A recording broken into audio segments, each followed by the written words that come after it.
Ти знаходиш телефон. Просто лежить на лавці в парку, екран не розбитий, заряд повний.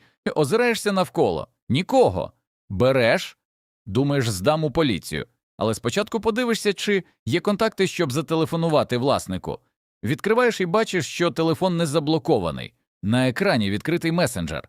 І те, що ти читаєш наступні 3 хвилини, змінює твоє розуміння всього. Переписка між двома людьми. Імена незнайомі, але деталі конкретні. Дати, адреси, суми. Схема, через яку щомісяця зникають гроші з міського бюджету. Не мільйон, не 2.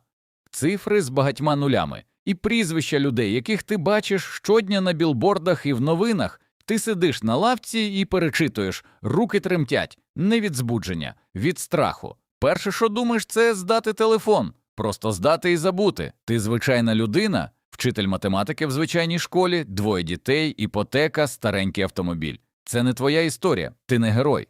Але фотографуєш переписку, сам не знаєш навіщо. Якийсь інстинкт. Телефон здаєш у поліцію того ж дня. Кажеш, знайшов у парку. Дільничний дивиться на тебе байдуже, заповнює папір, дякує. Все. Йдеш додому і думаєш, що це кінець історії. Через 3 дні до школи приходить незнайомий чоловік. Каже, що з перевірки. Сидить у твоєму класі, поки ти ведеш уроки, просто дивиться. Не записує, просто дивиться. Ввечері того ж дня помічаєш автомобіль біля будинку. Стоїть 2 години, потім їде.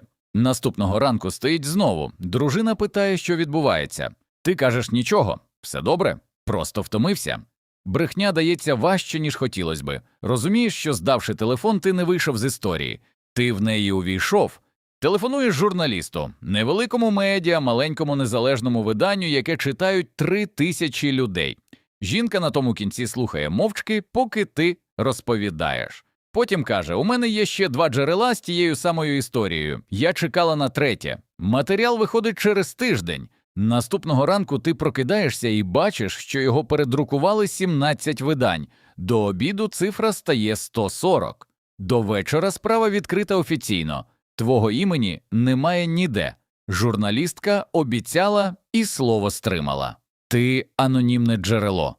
Просто людина, яка знайшла телефон на лавці, але люди з тієї переписки знають, що десь є хтось, хто все бачив, і вони шукають. Тебе переводять до іншої школи, нібито за власним бажанням. Діти питають, чому тато виходить перевірити під'їзд перед тим, як вони йдуть до школи.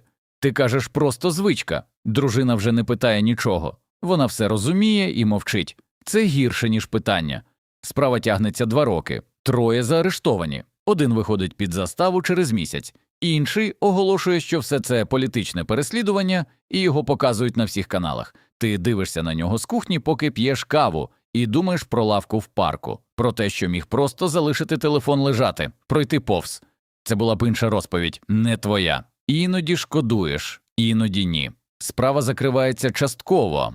1 вирок. 2 інших продовжують працювати на своїх посадах, поки тривають апеляції. Система повільна.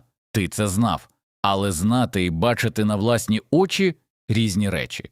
Через 5 років після того дня в парку нічого зовні не змінилось. Та сама школа, інша, але та сама робота, та сама іпотека, той самий автомобіль, тільки старіший, дружина, діти, звичайне життя. Але щось всередині змінилось.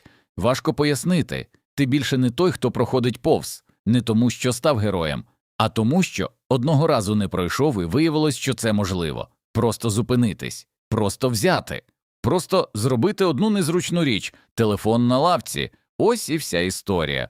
Таких лавок повно, таких телефонів теж. Питання тільки в тому, зупинишся ти чи підеш далі.